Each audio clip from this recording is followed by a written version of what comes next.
All right, folks, it's your man Hundo back with another video, man. I woke up this morning and saw the internet basically on fire because Kanye West and his tweets about Donald Trump. I just was reading everybody's comments underneath of, the post on Baller Alert, Shade Room, and regular people just reposting stuff and, leaving a caption or whatever under the picture saying what they got to say, their perspective. And I'm looking at that and I'm just seeing what everybody's saying, and in my mind, I'm thinking, y'all can't be serious. It can't really make y'all feel this way. One person saying their perspective on their social media account is really making people feel a type of way.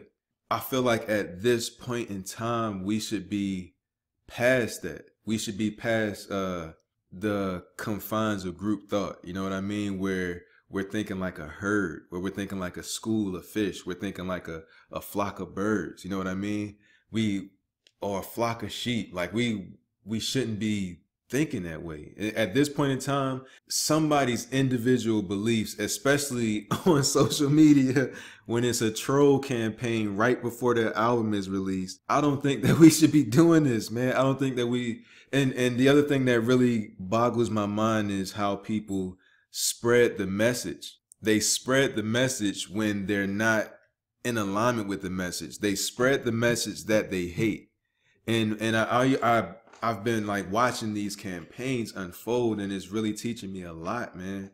It's teaching me offense spreads your message further and faster than something being complimentary. Then, because if it's complimentary, it doesn't wake the person up from their slumber of their daily routine. And everybody wants an escape from their daily routine. So stories like that are the same thing as a drug. You know what I mean? So it's something that causes a reaction that you didn't have yesterday.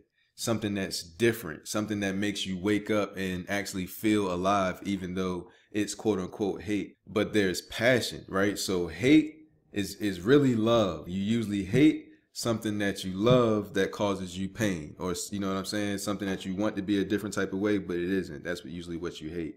People are really upset about this, in my opinion, because it creates that defense mechanism thing, because the one thing that we know about Donald Trump, and I'm pretty sure when most people think about Donald Trump, if I was to ask you what's the first word that comes to mind, besides like a word that means like he's dumb or something like that, you'll probably be thinking racist. Some type of word that has to do with racism or bigotry or some hateful, dumb type shit like that. Think about that. That's the first thing that comes to your mind when you think of Donald Trump. But at one point in time, it wasn't. You might have thought that he was arrogant, cocky, and rich, but I don't think that the first thing that you thought was he don't like Mexicans, he don't like black people, he's with the redneck Americans. Like that's wouldn't have been the first thing you'd have thought. A campaign shaped that narrative in your mind for a reason. That's what you got to understand, first of all. Just like every other president that came before him, the difference is all the presidents that came before him was trying to cater to the people. They were trying not to make any waves. They were trying to be invisible in that sense while still being visible. Donald Trump's whole campaign was about being 100% visible, making him be the topic of every conversation, whether it was I agree with him or this dude's a racist.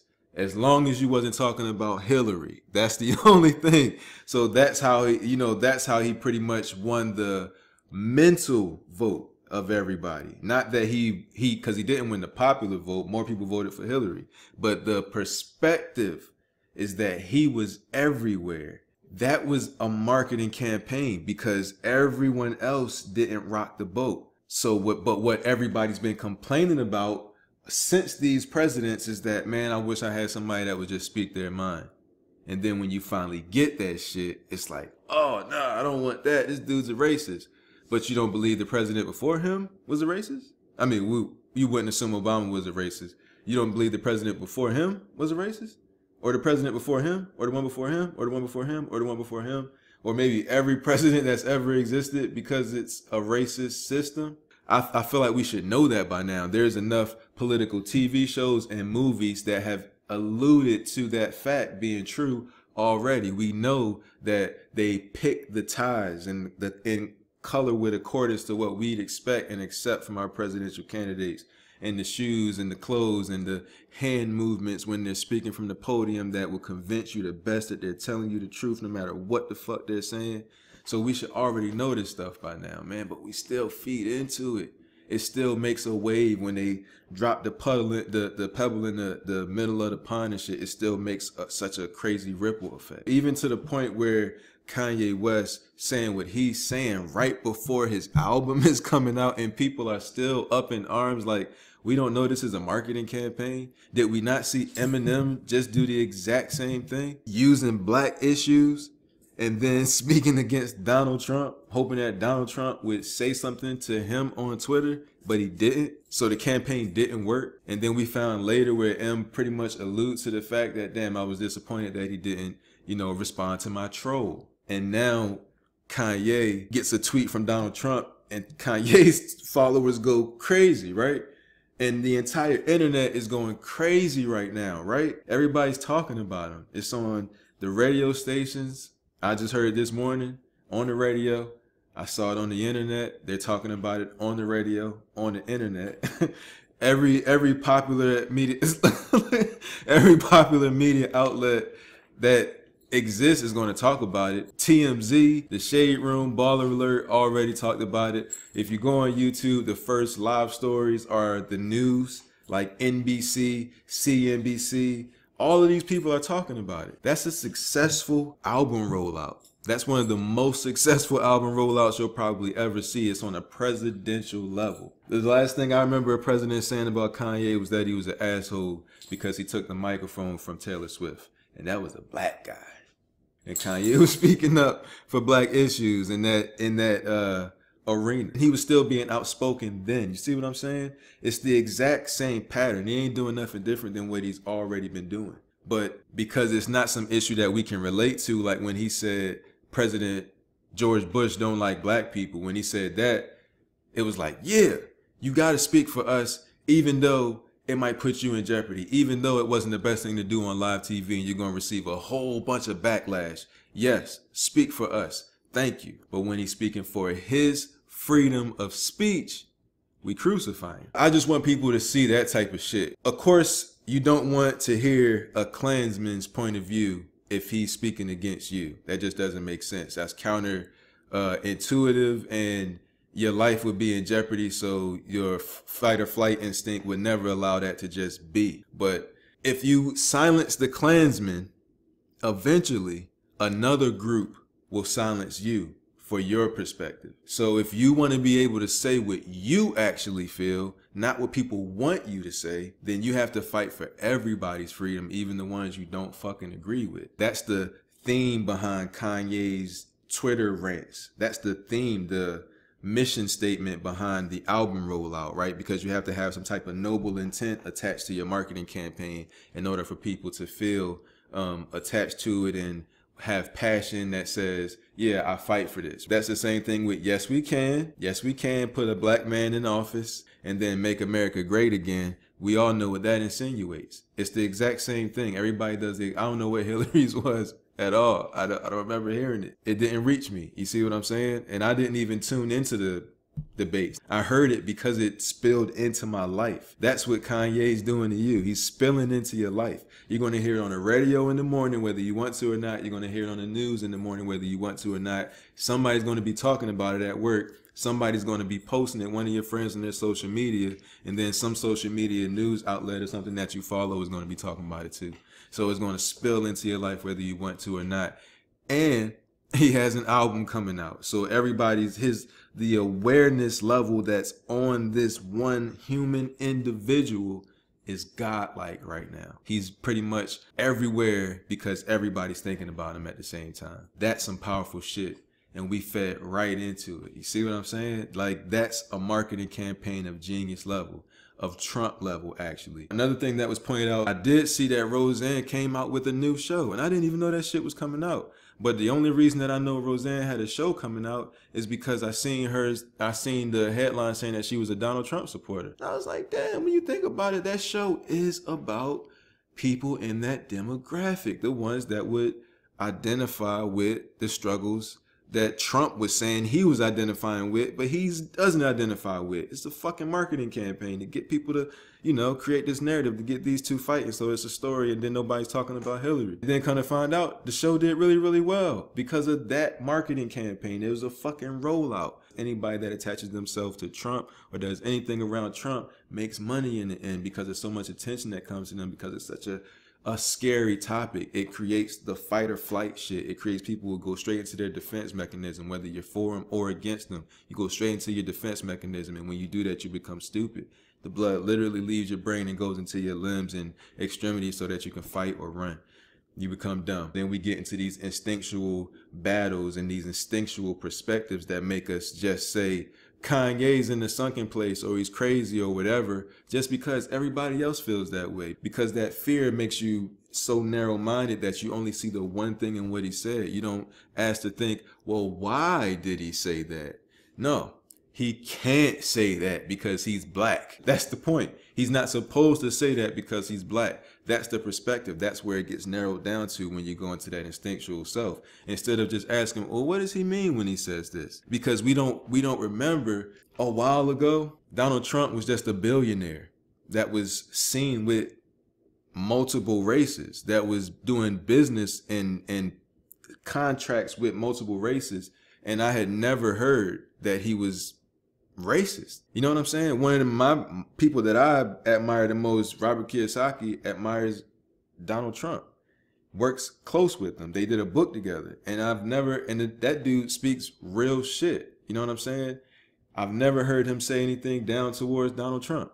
I never heard any negative stories about the guy except maybe him being arrogant because of so much money and firing people and shit, but that was his catch to draw people into the show. Even then, the hate made him great. I'm looking at those situations and I'm like, damn, remember he had a whole different narrative before this presidential shit. And now the first word that comes to mind when you think about him is racist. But if you are a marketer and advertiser like I am, that's what I do for a living, then you can clearly see it was a campaign to identify with the most underserviced group in America. Because for the last so-and-so decades, they've been catering to either the black person, well, mostly the black person, or the rich white person. Nobody's cared about the lower income white person who is a much larger demographic and has been criticized the most because of them being racist and, you know, looked at as Klansmen and rednecks and trailer trash and all that type of stuff. So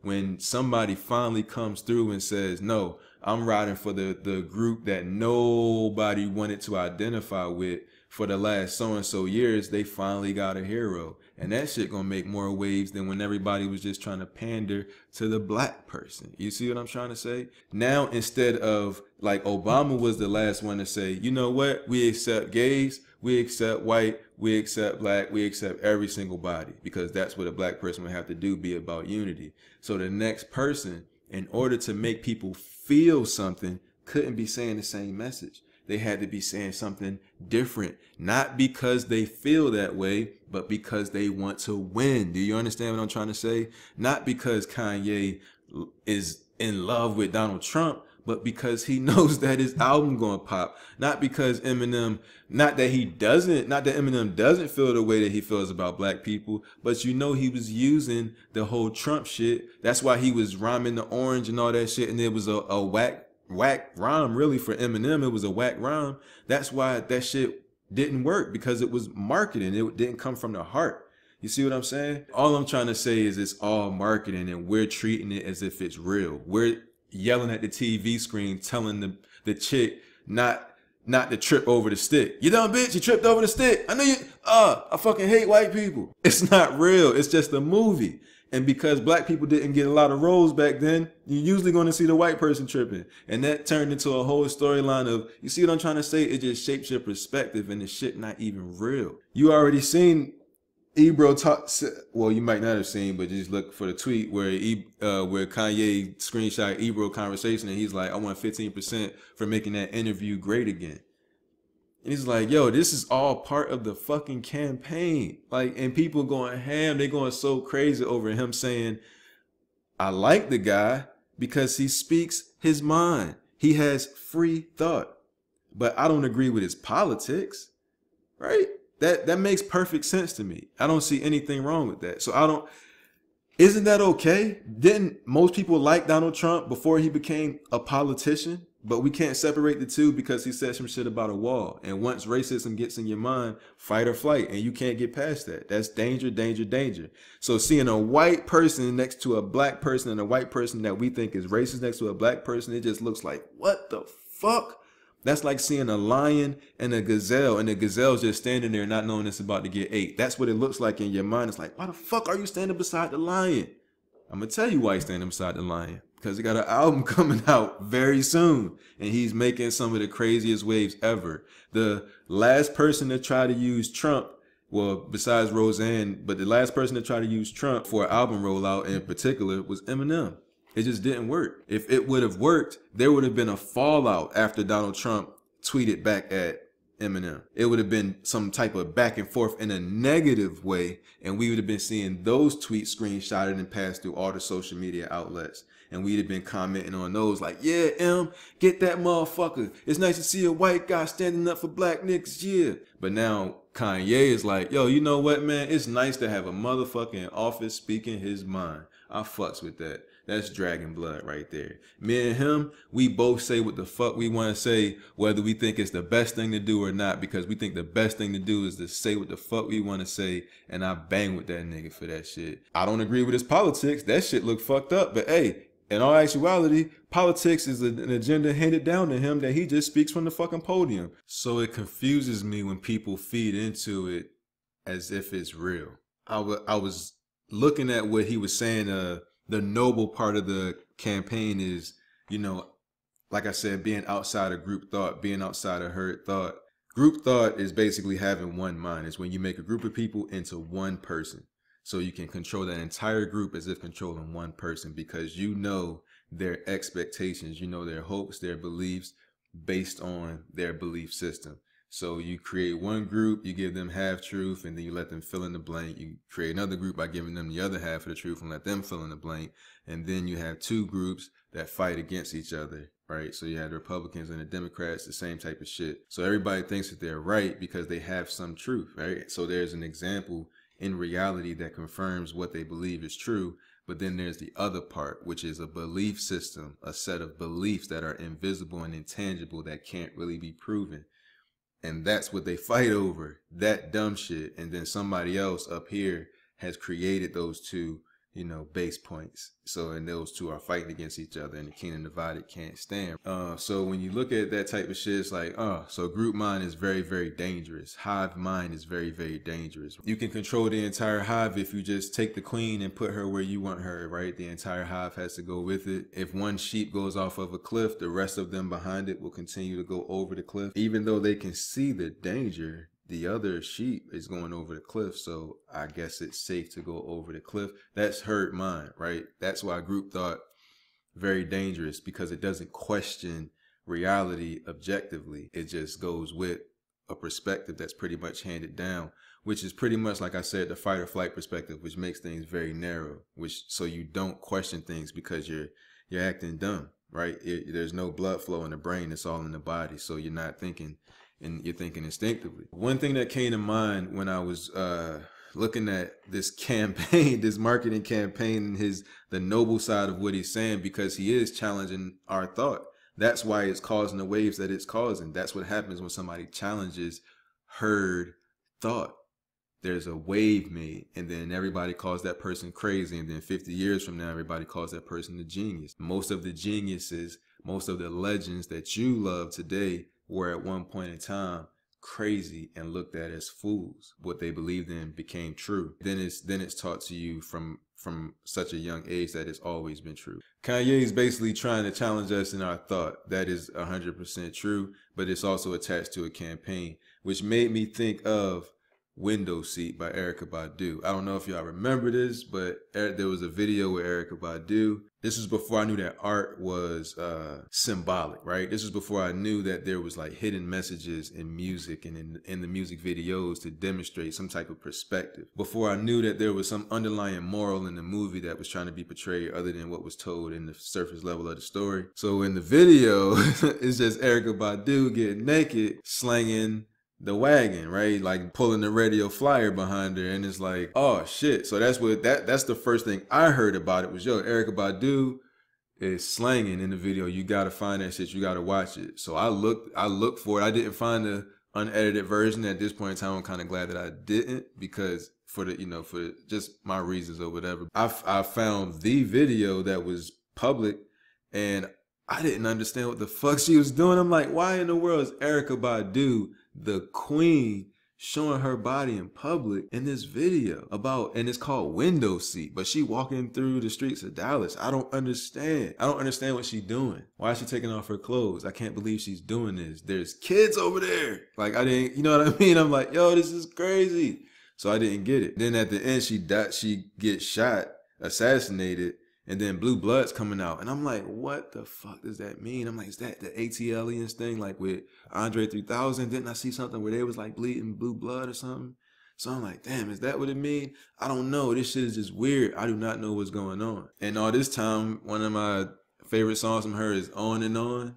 I didn't even know what the fuck that song was about. I just like the song. You see what I'm saying? It's like an ignorance thing. Fast forward, I hear the story of her talking about why she did the song Window Seat and what it actually means and what the video stood for. And she explains it. She's like, you know, she was shedding those clothes or those garments that basically, I'm just paraphrasing in my perspective. She's shedding the garments that make her feel more secure in society's view, showing her actual nakedness. And I think there were words written on her too, which was actually in real life, not just on some studio movie set, but in real time, in real life, an act of bravery and shedding those ideals of society. Like, that's really fucking powerful as an artistic demonstration. So she's doing that, and, you know, talking about the window seat, not having an aisle seat. The aisle seat to me represents the seat that's where everyone is at. It's in the perspective where it's uncomfortable. You can't really sleep there. You got the cart coming past. The steward is talking to you first before she's talking to the other person.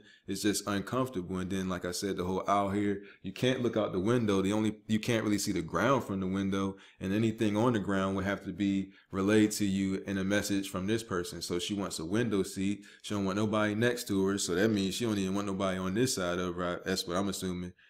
She wants to be able to see everything from a higher perspective on her own, as opposed to what somebody's telling her. And that's what group thought is. The shepherd tells the sheep what it is. Or you can have your own perspective and see it for yourself. But if you've ever heard about the 100 monkey experiment, then you know that that's actually very, very dangerous when everybody else around you is caught up in group thought. It can cost you your life. It can cost you your social life. You know what I mean? It's the same exact thing. So when a person says, hey, this is what I actually believe, that the person that you've loved for decades, I'm speaking my mind now. The same way I was when I said Bush hates black people, I'm speaking my mind now. The same way when I said I think Beyonce had a better video than Taylor Swift, but this award shit is racist, I'm speaking my mind now. It's the same exact thing. I'm the exact same person I've always been. It's just this time y'all don't attach yourselves with what I'm saying, because all y'all think is this nigga said he like a racist. When a lot of black people grew up admiring Elvis, who was a racist, but because the marketing campaign worked,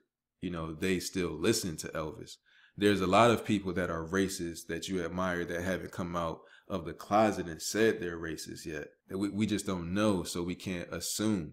But if that's the case, you really should just assume that everybody does something that you don't agree with. Everybody does something. The people that you love and admire, I mean, they aren't 100% perfect unless you want to be 100% like them, good and bad.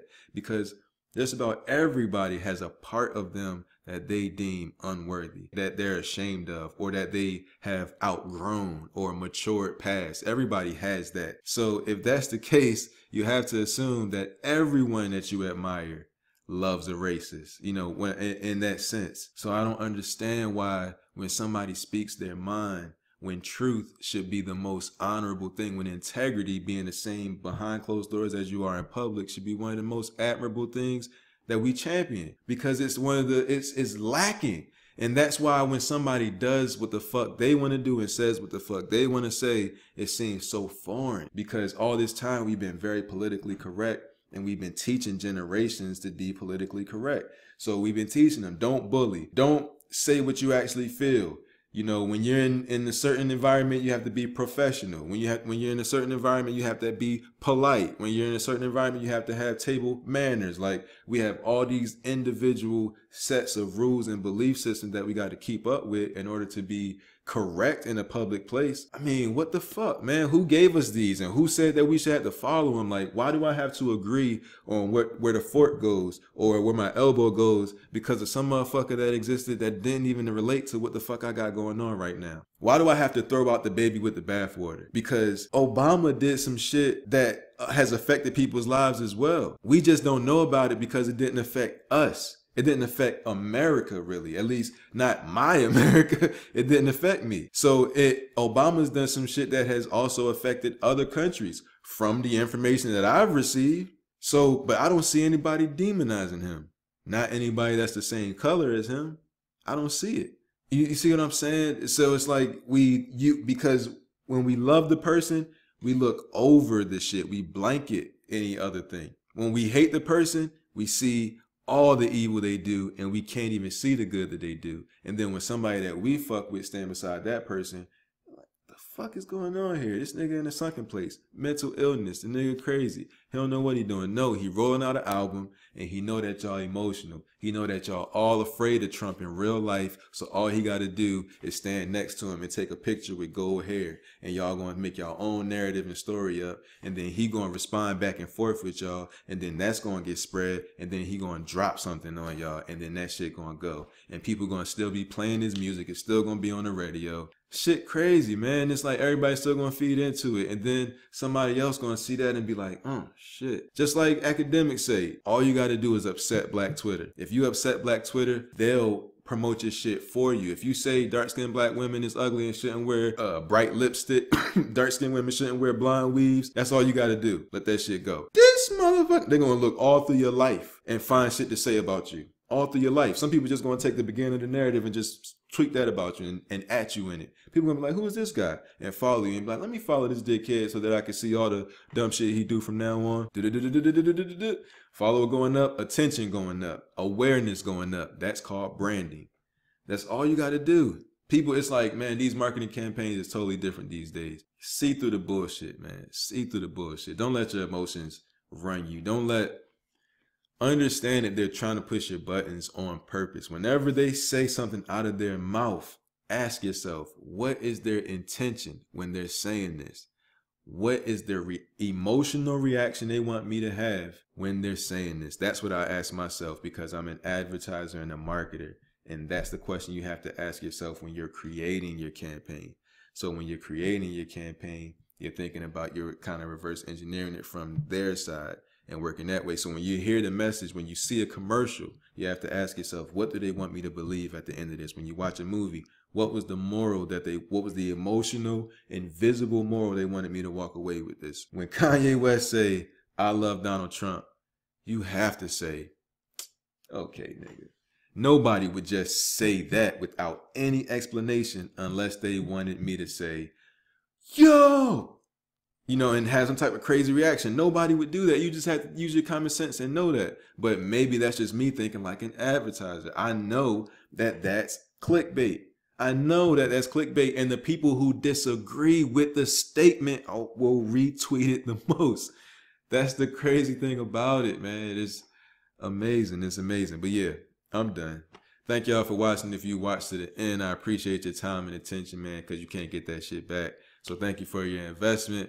And I'll see y'all in the next video, man. Oh, wait. Leave a comment, because I want to know y'all perspectives, too, on the shit. I ain't even going to put no music up. This ain't even about that. I want to know y'all perspective. Leave a comment. Let me know what y'all think. Is the nigga tripping? Is he the new coon? Is he the Uncle Tom? Is he a fucking genius? Is he a G? Is he still the same Kanye that we saw on the Katrina shit? Or is he in the sunken place? What do y'all think? Can I get some objective opinions, as well as, I don't care if you believe what everybody else believes too, but I'd also like to hear some people who are brave enough to be objective. So let me hear it. Peace.